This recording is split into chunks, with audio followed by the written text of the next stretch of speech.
The Premier League is the pinnacle of club football. The theatre, the tension and the talent are unrivaled in a league which boasts nearly 2 billion followers worldwide.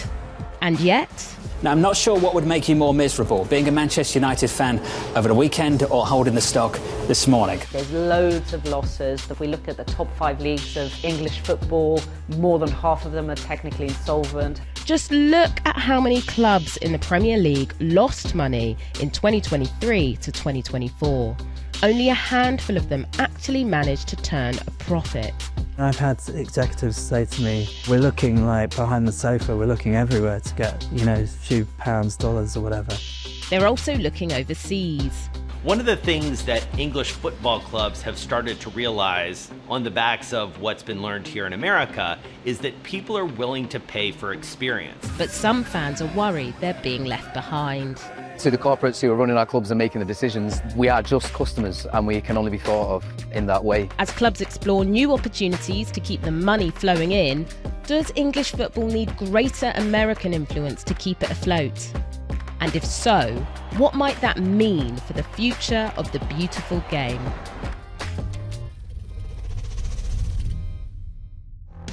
Beating inside any English stadium's chest is something tribal, fueled by pints.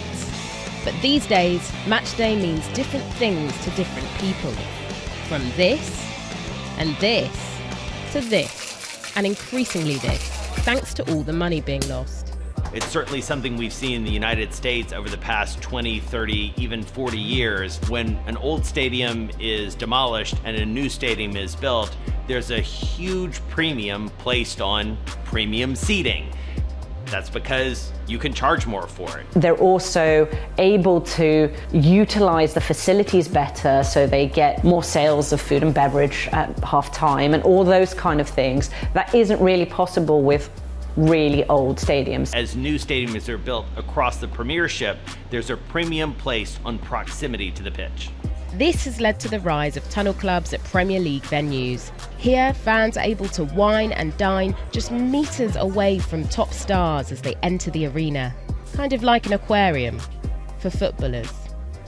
Getting you closer and closer to the action, that's an idea that's been long embraced in American sports, especially in the NFL.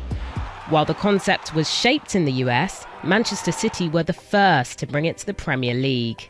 And now they're looking to the next stage of the club's expansion. A lot is happening. You see that the music arena, 23,000 music arena, they have 120 events a year. The football club has 40 events a year. We feel that there is more demand for more capacity, so now we're expanding the stadium to 60,000 seats. And now we're adding a hotel, a very big fan zone, restaurants. That investment, worth hundreds of millions of pounds, is about turning City's home ground into a multi-purpose venue that's profitable all year round. Tottenham Hotspur are a really good example because they also utilise their ground, so their new stadium has brought in lots of commercial income from the tie-ins with the NFL. They are able to use the stadium far more than the few games a year that you would otherwise have. Footballers sharing changing rooms with pop stars and quarterbacks was almost unthinkable a couple of decades ago. But as the Premier League transformed into a global brand, it grew in appeal to foreign investors looking for status, power, and influence. From next season, more than half the clubs in the league will either be fully or partially owned by US backers. Golf investors have heavily backed clubs too. And if you're a multi-billionaire or a petro-state, the Premier League club is actually a bit of a bargain. The average franchise in the NFL is valued at $5.9 billion. The NBA, $4.6 billion, while a Premier League club is valued at a relatively humble $1.5 billion. On the surface, the Premier League and the clubs currently in it have everything you could want from a franchise. So why the apparent discrepancy? One reason, wages. Back in 2014, Premier League clubs spent about £2 billion paying players. In the 2022 to 2023 season, that number had doubled.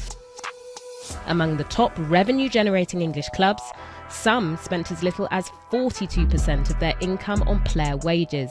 For others, it's as much as 96%. But the overarching challenge to everything is the threat of relegation. Just ask Ted Lasso. 2 years ago, we played so bad, we had to drop down from the Premier League to a lower league that was called the Championship.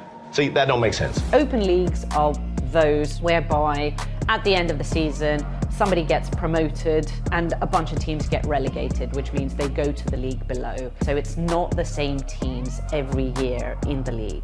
That's a big risk from an investment point of view. No club is guaranteed to play in the Premier League, and it's this jeopardy which is central to the game. With the league comes a minimum of £120 million of broadcast rights, and these were the foundation of the modern Premier League. It's a whole new ballgame. It was created in part out of envy. People associated with football saw what was going on in the United States and how much NFL teams were getting paid for media rights. Back in the day, English football, you couldn't see it on television nearly as much as you would think. They didn't want people staying at home instead of showing up to actually support their club, so they kept it off of television. The league's deal with Sky Sports changed the game, transforming football into a prime-time event, much like the US. Fast forward to today, and the Premier League is one of the most watched competitions in the world, with matches reaching 900 million homes in more than 180 countries. This has translated into massive revenue. Premier League clubs now bring in over €3.5 billion annually from TV deals. That's more than double the contracts in Spain's La Liga and Italy's Serie A. But if you're relegated out of the top tier, the broadcast cash all but disappears. In 2021, a group of teams tried to find a way around that. Whatever happened to the Super League, Ed?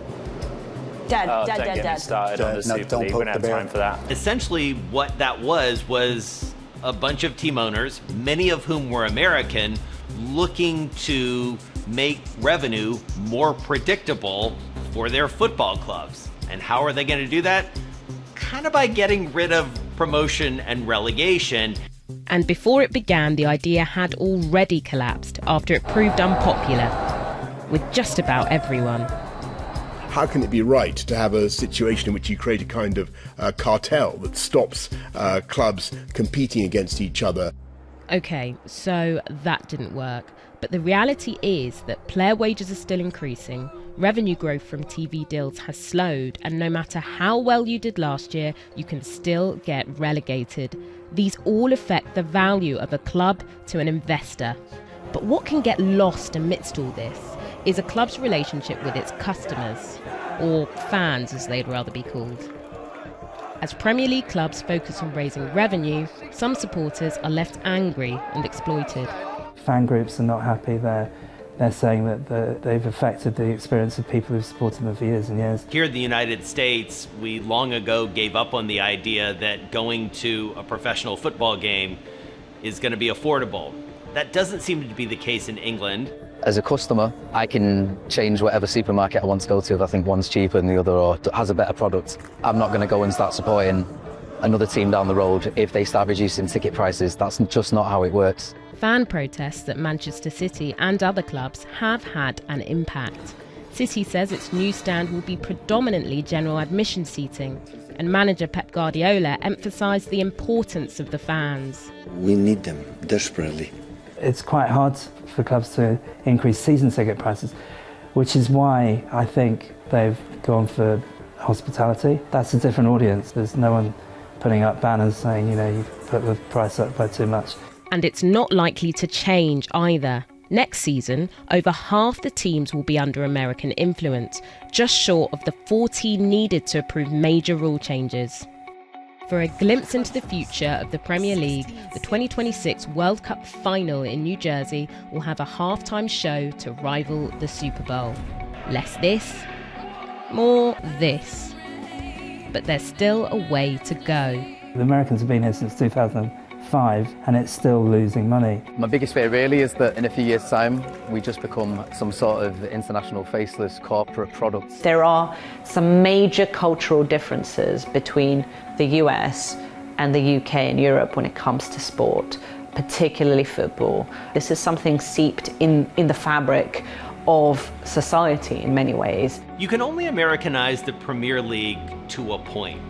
There is a certain element to it that simply can't be commodified.